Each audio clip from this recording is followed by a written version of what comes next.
Alors, comment rêvons-nous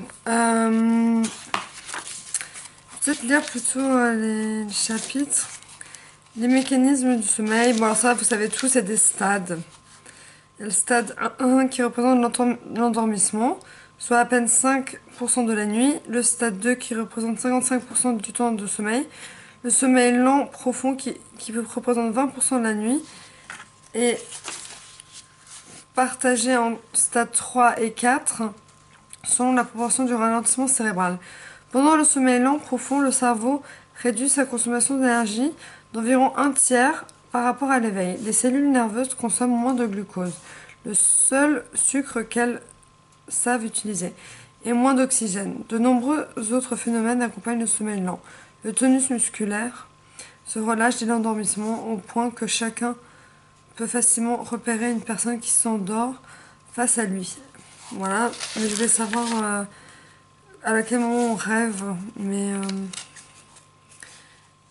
je vais voir. Le sommeil paradoxal. Le, le, le second type de sommeil, le sommeil paradoxal, contraste bruyamment avec le sommeil lent. L'activité électrique du cerveau est assez rapide, entre blablabla. C'est très très très...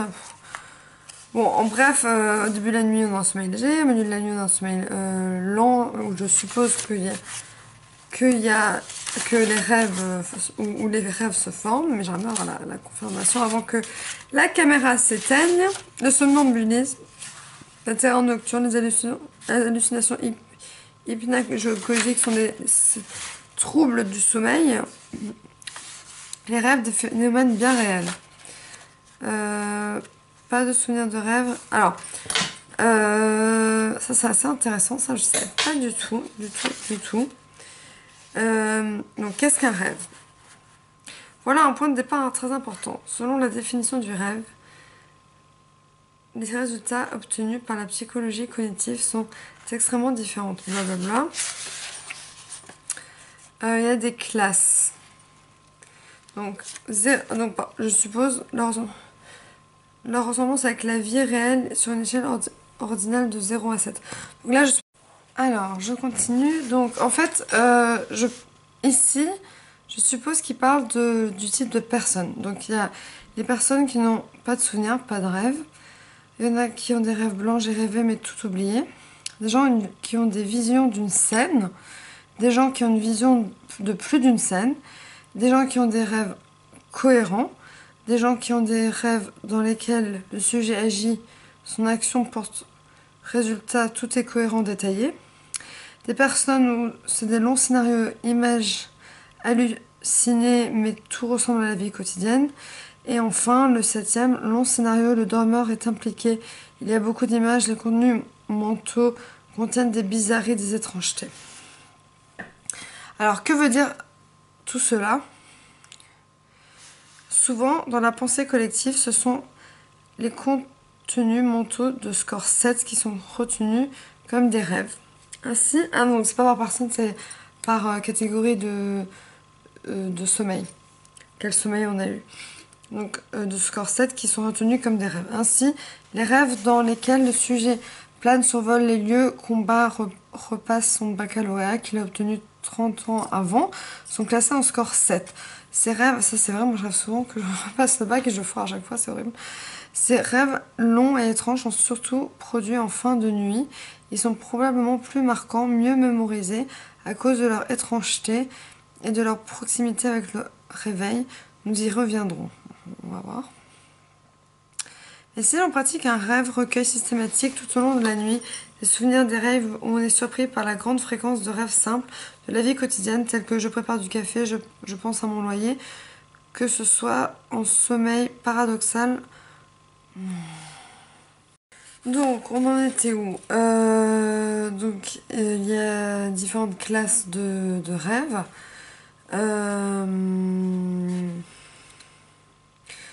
On peut recueillir des rêves à tous les stades du sommeil, mais en sommeil paradoxal, on en recueille dans les 80 à 100% des réveils, alors que ce chiffre est voisin de 50% en sommeil lent.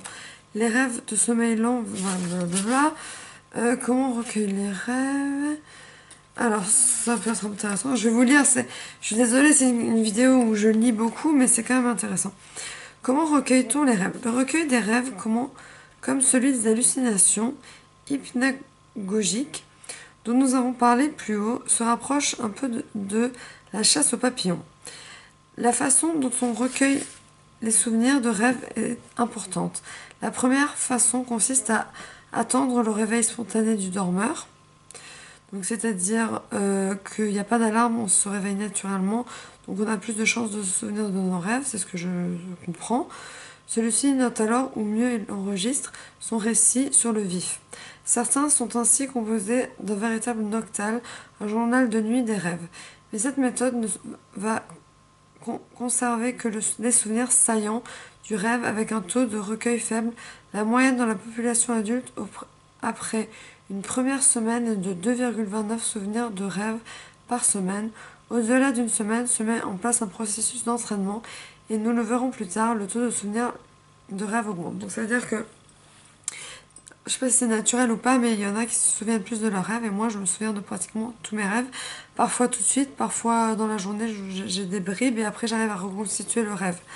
Donc je pense que depuis tout petit, j'imagine qu'on s'habitue à se souvenir de nos rêves ou pas.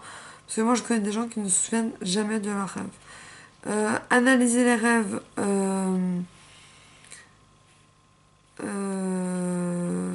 Voilà, ils disent tout ce qui nous arrive dans les rêves, ce à quoi ça pourrait correspondre, mais en fait, ils disent pourquoi.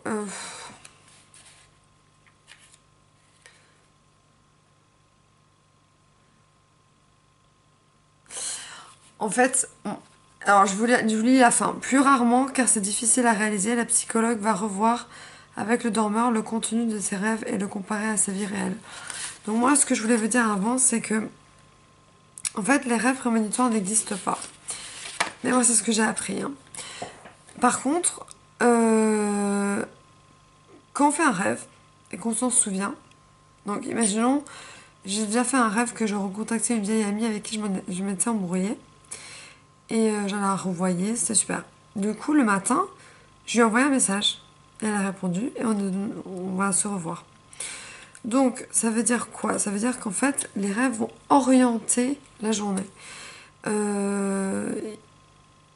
C'est pas un rêve prémonitoire, c'est un rêve qui va vous dire, en fait, ce que vous allez faire dans la journée en fonction du rêve. Donc, c'est comme une prémonition, mais c'est pas une prémonition. Voilà, ça c'est ce que je sais. Pourquoi ne se souvient-on pas toujours de nos rêves? On pourrait inverser la question et se demander pourquoi on s'en souvient le plus. Le souvenir des rêves s'efface très vite, comme la corde de sable.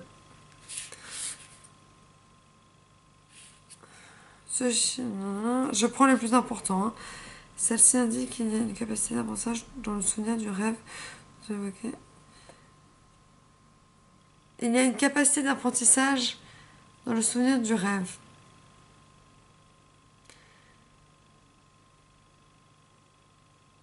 On peut marquer nos rêves sur un papier, etc. Pour s'en souvenir. Je pense que juste, tout simplement, il y a des gens qui portent beaucoup d'importance à leurs rêves parce que ça les choque. Par exemple, ils font un cauchemar, ça les réveille, voilà. Et à force de faire des cauchemars, et ben, quand on fait des rêves, on s'en souvient aussi. Moi, je pense que je le comprends comme ça. Les livres scientifiques sont très complexes, donc j'essaie de comprendre ce que je peux. Alors, enfin, l'utilisation récente et à grande échelle des médicaments antidépresseurs qui augmentent la transmission nerveuse de la sérotonine, un messager cérébral qui joue un rôle important dans l'humeur, le comportement alimentaire, mais aussi dans la préparation du sommeil, a montré qu'il y avait sous traitement moins de sommeil paradoxal, moins de souvenirs de rêves, puis, au bout de quelques semaines, de traitement au contraire de rêves plus marquants, avec plus d'émotions, de sons et de bizarreries. Ceci suggère que la sérotonine module l'expression des rêves ou au moins de leurs souvenirs. De même, on remarque sous le traitement que la dopamine, un messager cérébral qui est aussi un neurotransmetteur, un messager cérébral important pour les mouvements a aussi faculté de modifier les rêves et de les rendre plus marquants. Voilà, donc on a la réponse qu'on voulait sur ce sujet. Comme les médicaments aident les neurones et les neurotransmetteurs en plus, ben, les gens qui sont bipolaires et qui prennent des médicaments, des antidépresseurs, des régulateurs d'humeur, ont plus de chances de se souvenir de leurs rêves, en sachant qu'ils font beaucoup de cauchemars, et les cauchemars, on s'en souvient en général.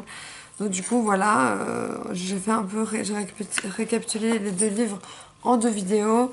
Voilà, il y a d'autres livres que je dois analyser. Je sais que c'est un peu chiant que je lise, mais c'est des séances comme d'autres, enfin séquences que je fais comme d'autres où je peux parler en monologue, comme je sais bien le faire.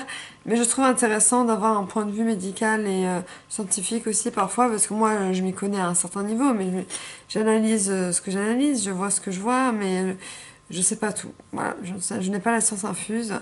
Voilà, donc c'est tout pour ce soir. Portez-vous bien. Gros bisous.